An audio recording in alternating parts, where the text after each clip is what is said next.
সুধর্ণখালী wild life century দেখার পরে আমরা আবার লঞ্চে উঠে গভীর জঙ্গলের দিকে পাড়ি দিলাম এবং দুদিকে আরও ঘন ম্যানগ্রোভ ফরেস্ট আর বিভিন্ন ধরনের বৈচিত্র্যময় জীবজন্তু দেখা মিলল। দূরে একটা কুমির দেখা যাচ্ছে, ওই দূরে রোদে শুয়ে রোদ খাচ্ছে।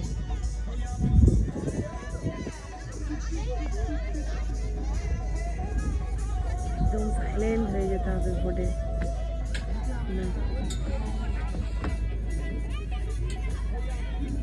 ওই যে দেখবেন না সবাইকে বলো,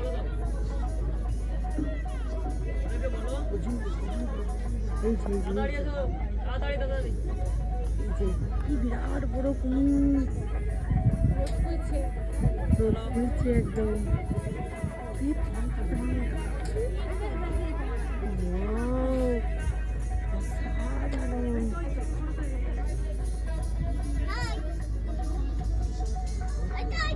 সাধারণ।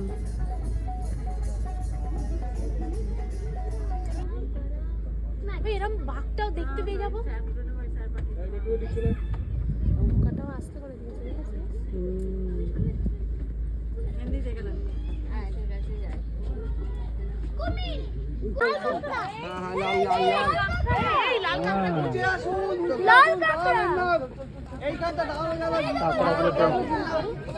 এই তো সব উঠে আছে।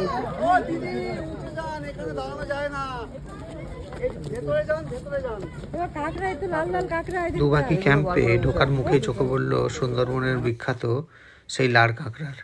যে কাঁকড়ার বিশেষত্ব হচ্ছে এদের একটি দাঁড়া হয় এবং এই কাঁকড়া জোয়ার ভাটার সঙ্গে সঙ্গে গর্ত থেকে বেরোয় এবং গর্তের মধ্যে ঢুকে যায় এবং জোয়ার আসলেই এরা গর্তের মধ্যে ঢুকে গিয়ে একটি বালির বল তৈরি করে এদের গর্তের মুখটি বন্ধ করে দেয় এবং যাতে করে এদের গর্তের ভিতরে জল ঢুকে না পড়ে এবং গর্তের ভিতর থেকে এরা বুঝতে পারে কখন ভাটা পড়েছে এবং ভাটা পড়ার সঙ্গে সঙ্গে ওই বলটি ঠেলে দিয়ে এরা বাইরে বেরিয়ে আসে এবং এই দাঁড়াটে বার করে খাদ্যের অপেক্ষায় বসে থাকে। লোহার জালে ঘেরা দোবাকি ক্যাম্পের এই স্কাইওয়াক দিয়ে সোজা হাঁটা দিল সবাই এবং এই স্কাইওয়াকের নিচেই দেখা মিলল বেশ কিছু হরিণের। একটু এগিয়ে যেতেই চোখে পড়ল বাঘের পায়ের ছাপ। খোঁজ নিয়ে জানা গেল হয়তো আজ খুব ভোরে বা কাল রাতে এখানে বাঘের আনাগোনা হয়েছে আর কি। এখানে মিষ্টি জলের কিছু পুকুর খনন করা রয়েছে যাতে এখানকার জীবজন্তুরা মিষ্টি জল পান করতে আসে এখানে।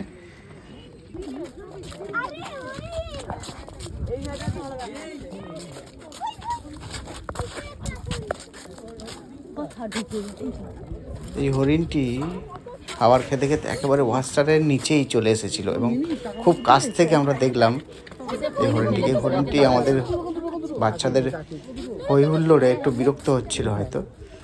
যাই হোক, খুব সুন্দর হরিণটিকে সবাই দেখলো এবং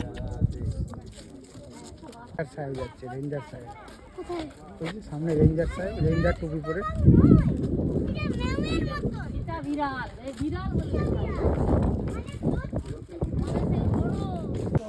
স্কাইওয়াকের মাঝে রয়েছে একটি উঁচু ওয়াচ টাওয়ার। সেখান থেকে অনেক দূর পর্যন্ত দেখা যায় এই বনভূমির বিস্তীর্ণ অঞ্চল এবং এর মাঝখানে যে পুকুর খনন করা রয়েছে এখানে অনেক সময় জীবজন্তুরা জল খেতে আসেন এবং সেই সময় চোখে পড়ে এইসব জীবজন্তুরা।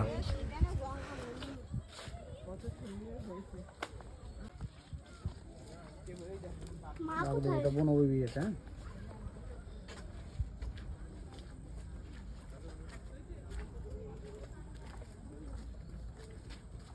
ফরেস্ট অফিসারের বাংলো। কাদের বাংলো? Forest officer.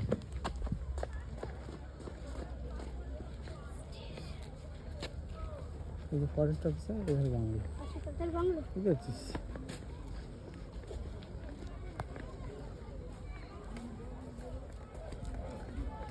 ये क्या फॉरेस्ट रेंजर साहब का बंगला है क्या?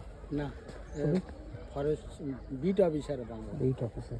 इसमें रेंजर साहब कोई नहीं रहता है? नहीं। इंचार्ज कौन? দুবাকি ক্যাম্প শেষ করে আমরা লঞ্চে উঠে পড়লাম এবং লঞ্চে উঠেই দেখলাম দুপুরের খাবার রেডি। আজকে মেনু আছে প্রথম আলু ভাজা, ডাল,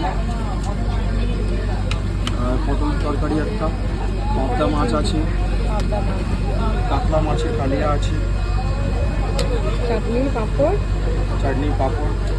দেওয়া হচ্ছে ব্যাস। ঘুরে ঘাড়ে এসেছি, এই তো খাবার হবে। তরকারিটা খুলছি, নিয়ে দেখে না। মাছের মাথা দিয়ে মুগের ডাল আছে,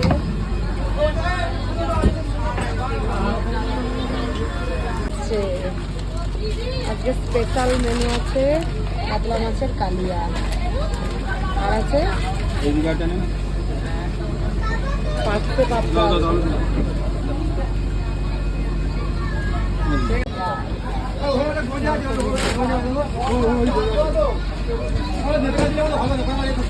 পাঁচশো পাবদাটা দেখবো, কাতলা কালিয়া আছে, পাঁচশো পাবদা আছে, দারুণ সব মেনু আছে। এই যে এই যে ভাত নিয়ে যাচ্ছে এই ভাই, ভাজা ভাজা এই তো উঠেছে পাবদা মাছ, সরষে বাটা দিয়ে। সর্ষে পাবদা আজকে স্পেশাল ডিশ একদম, সর্ষে পাবদা। প্রতিদিনই আলাদা আলাদা খাবার।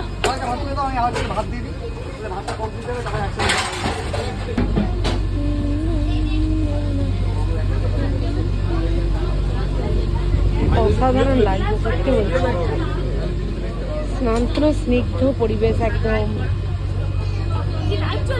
দারুণ দারুণ লাগছে, দারুণ না। আর এই পরিবেশে এত ভালো ভালো খাবার এদের হাতের, সত্যি অসাধারণ। আমি এখনো পর্যন্ত দুপুর 2:30 বাজে মনে হয়, এখন একটু খিদে বাড়াচ্ছি যাতে বেশি পরিমাণে খেতে পারি। মাছের মাথা দিয়ে মুগের ডাল পড়ে গেছে, আর তার সাথে এখন দেয়া হবে হচ্ছে ঝুড়ো আলু ভাজা।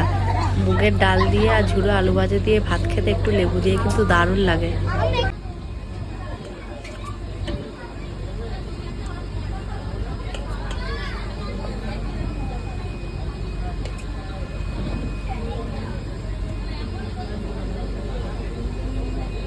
খুব সাবধানে তুলতে হবে, বলো ভেঙে গেলে লস।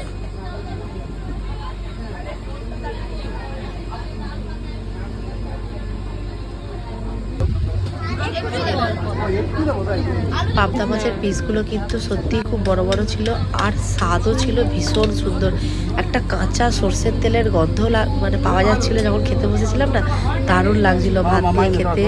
যে গ্রেভিটা ছিল তা দারুণ হয়েছিল। তারপরেই চলে এসছে কাতলা কালিয়া। কাতলা কালিয়ার স্বাদও ছিল খুব ভালো। আর আজকে স্পেশাল ডিশ ছিল হচ্ছে আমের চাটনি। আমের চাটনিটাও ভীষণ সুন্দর হয়েছিল। চাটনি পাঁপড় দিয়ে আজকে দুপুরের খাওয়া দাওয়া এখানেই সমাপ্ত।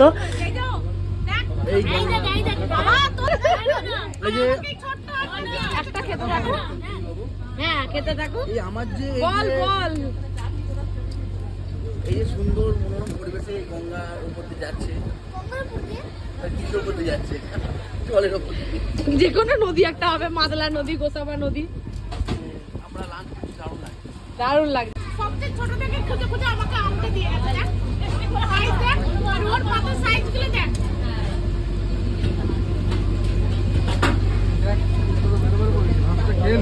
না মাছটাও খাই।